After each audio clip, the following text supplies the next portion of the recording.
As we all know, the so-called legendary warbonds didn't live up to their names, mostly due to the fact that most of the weapons that can be called good in them are already outclassed by the other weapons in the same category as them. Or, if we talk about weapons that do have their own space in the game, it can be easily argued that it's due to a very specific attachment, and if we were to take that attachment away, most of those weapons would lose their power over the players. But with all that information, a very good question remains: has this warbond earned the title of legendary? Oh boy, did it earn it. And how legendary is it, you ask? Well, it made me buy Skyrim again!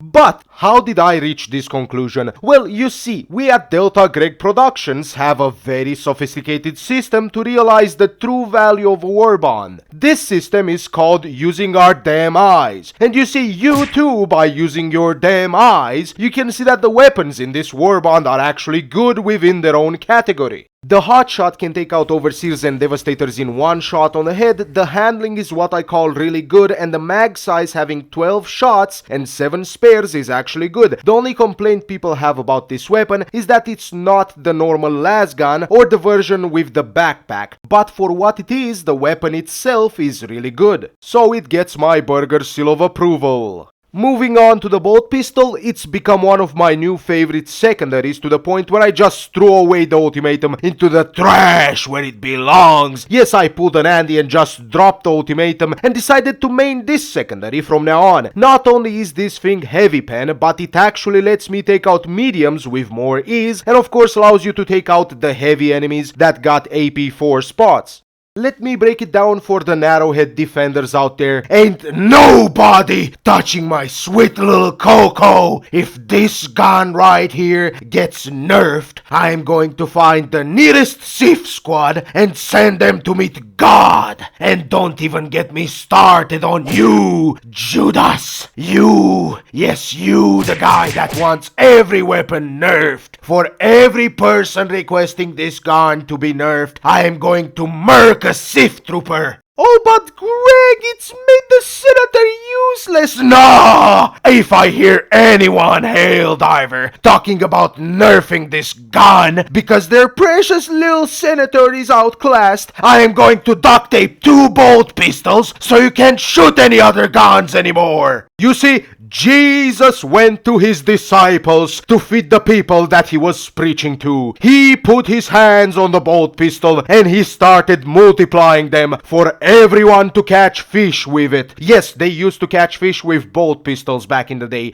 What can I say? People used to be built different back in the day. Y'all should have seen Jesus use the recoilless to fight Satan back in the day. But that's a story for another time. So let's go on to the Meltamine. I'm gonna be real with you, I didn't expect to like it this much. And I gotta say, I was wrong. This thing kinda slaps for me. I never stopped using the impact grenades for a very long time, but seeing this thing take out heavies, spawners, and even chaff, god damn, it's got me acting different. I gotta say, this thing can take out most things in one explosion. Yes, the Chad mine is making the Thermite and the Giganade sweat due to its anti-tank potential paired with the chaff clearing potential. Overall, I do think the Meltamine has earned its place among the big boy grenades. We finally get to the Meltagun, and I gotta say it was fun for the first half hour. I'm gonna be real with you guys, this thing requires you to get as close as the Halo shotgun to be effective, only this time the weapon is actually effective when you get it within the range. Sure, this thing can take out a tank within 2 shots, but at the same time, why wouldn't I just use a recoilless for this? Oh Greg, you always use the recoilless. Well, excuse me, Mr. Tesla owner,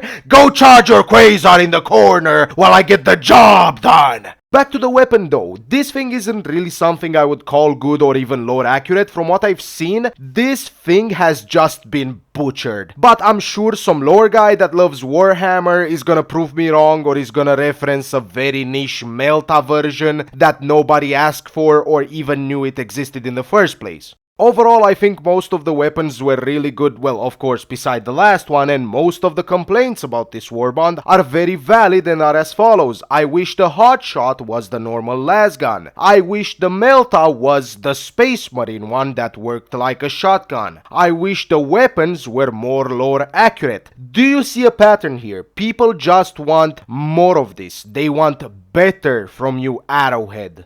While these are completely valid points, I'm still going to call this warbond one of the better ones because of the overall firepower it provides. Now, on the other page, the armors just kind of feel cheap. They don't even fit the Helldivers properly, let alone talking about the accuracy of it all. I'm sorry, but do you have a kink about being shot in the ding-dong, Mr. Arrowhead? Why can't I protect my sacred globules? Is there something you are not telling me, Mr. Arrowhead? Are you jealous of our nice, shiny globules? Cause to me it seems that you lost yours. Or at least, that's what a normal person would believe when looking at how you've been managing the game. But hey, back to the point, armors and paint schemes or whatever, they suck in terms of looks, okay? Sure, the passive is nice, it's really nice, I kinda like it, but my issue with it still stands. Why can't I just have 30% reload speed across the board instead of just support weapons, or primary, or secondary? Of course, we already know the answer to this question is because of their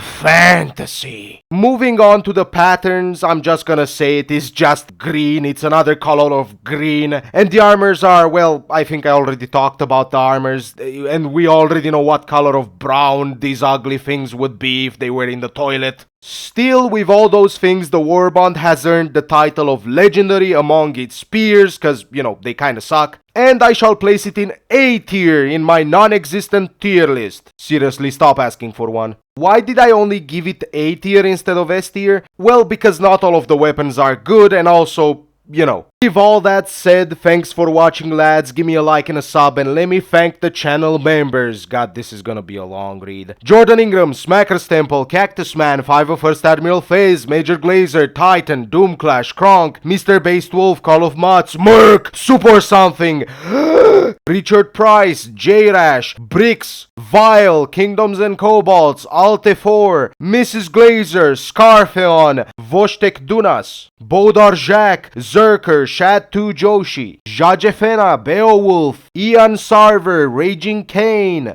Pet and Fiend, Donkey Prime, Peter Palmer, Sergeant Gunnery, Captain Jack, Gojira Gaming, The Real Belyash, Sturkson, Damp Sock, The Shakal, Matrion.